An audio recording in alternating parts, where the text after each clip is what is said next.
This is Stephanie from Eat.Write.Teach, and today I want to share with you my process for planning a full-year skills-based course curriculum.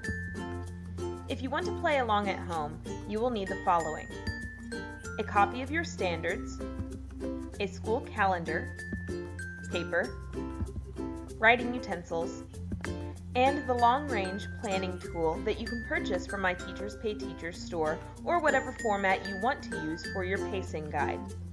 All of this can also be done digitally if that is your preference. Step 1. Dig into the standards. Ask yourself, what is it your students need to be able to do by the end of the year? If you have no idea, your standards should clue you in. Your first objective is to analyze the standards and rewrite them into manageable I can statements. A former English teacher once told me that we do 3 things in English class: read stuff, write stuff, and speak stuff. All of our skills will basically fall into one of these categories, so I create a 3-column chart for writing my skills list. These are some of the current reading standards from the Indiana Department of Education. We are not a Common Core state, but our standards are similar. Let's look at RL.2.1. It says, cite strong and thorough textual evidence to support analysis of what a text says explicitly, as well as inferences and interpretations drawn from the text. To achieve this standard, students must be able to cite textual evidence to support their analysis of a text, and they must be able to make an inference. We can write the following skills. I can cite textual evidence to support an analysis of the text. I can draw an inference from a text. These are 2 skills students must have according to the standards. Let's look at RL.2.2. It says, analyze in detail the development of 2 or more themes or central ideas over the course of a work of literature, including how they emerge and are shaped and refined by specific details. The student must be able to analyze the development of 2 or more themes or central ideas over the course of a work. This goes on our skills list. RL.2.3 is a complex standard. There are 4 different skills here. Students must be able to analyze the development of a dynamic character, analyze character interactions, analyze how characters advance the plot, and analyze how a character aids in the development of theme. That standard was a monster. It gave us 4 skills to add to our list.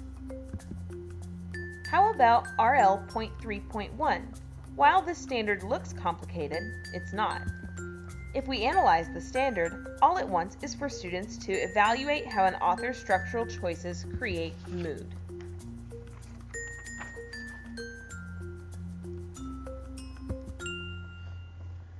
RL.3.2 looks daunting as well, when really, it's a simple point of view skill. I can evaluate how an author creates mood using point of view. This is why it's critical to dig into your standards. If you're lucky, your standards will be clear-cut and have only 1 skill tied to each. If you have Franken standards like Indiana, though, you may discover that each standard has multiple skills associated with it. Now you may start feeling a little overwhelmed with your rapidly growing skills list. The good news is that the standards often repeat themselves in some fashion.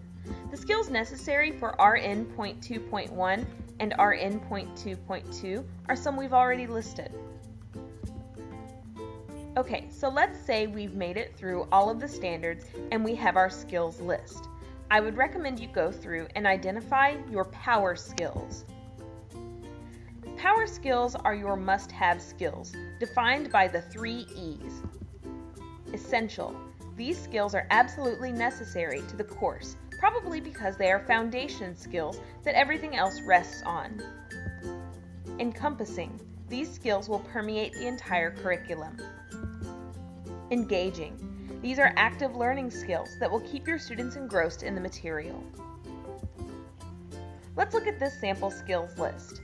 I have identified 4 of these as power skills. 1. I can cite textual evidence to support an analysis of the text. Number 10. I can write an effective claim. Number 12, I can develop claims and counterclaims and can support both with evidence. Number 13, I can participate in collaborative discussions. A student's success in the course may ride on them being able to do these skills. Step 2, developing units. Now that we have a skills list, what context will you use to teach these skills? Now is the time to develop your units of study. This is the fun part of this curriculum planning gig. For me personally, this is where I let my imagination run wild. When developing your unit, it's important to reflect on these 6 questions. For more information on skills-based units, check out the blog post linked below. When I develop a unit, I start off with my big idea. In this case, debates. I focus on 6 things: skills used, what we will read, what we will write, what we will speak, how we will assess, how we will grow as people.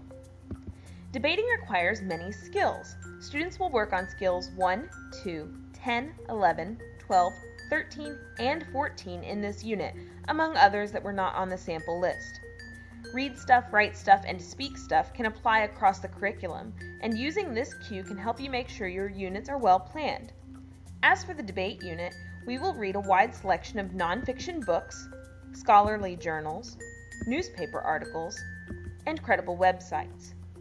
Students learn how to write interviews, polls and surveys, outlines, fact cards, claims and counterclaims, and thesis statements. They will be required to speak during the formal debate, as well as during conferences with me and during group collaboration. They will be assessed during the formal debate on both team and individual rubrics. There will also be skills quizzes and various other formative assessments. The debates are a great opportunity for students to learn respect for other people's ideas, academic integrity, fair judgment, diligence, and responsibility to a team. Here's another unit. This one is for literature circles, following the same basic mapping technique.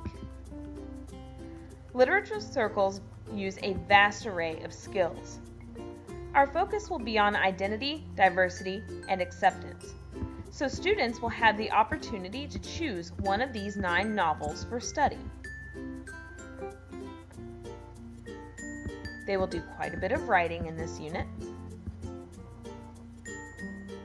and will be asked to speak during Socratic seminar, conferences, and group collaboration. There are many ways to assess literature circles, and students will hopefully gain a lot of character education through this. Step 3. Create a pacing guide. The hard work is behind you. Now all you have to do is figure out when you will teach each of your units. We do this by creating a pacing guide. I like to use the long-range planning tool available in my Teachers Pay Teachers store for this, but you can use whatever format you like. First, I mark out the days of the year that don't exist. I block off June and July since I hopefully won't be in school during either month. I use my school calendar to block off breaks, other days we don't have school, and the first day of school. I don't mark the last day yet because it is subject to change. You could also get rid of all the weekends, but I typically don't do that. I'll dance around weekends when I start doing my weekly planning. Boot camp is the first 9 or 10 days of school, and that will be followed up by 15 days of Reader's Workshop. After that is the perfect time to add in the Literature Circles unit. This is my first time doing Lit Circles. I've allotted this unit 20 days. We'll see if that's enough. I've been doing Debates unit for several years, and almost have it down to an art. 15 days of prep, and approximately 5 days for the debates themselves. It is a difficult unit, and my sophomores won't be ready for it until second semester. We'll do it in March and finish before spring break. Plug the rest of your units into your pacing guide, and you will have successfully planned your school year.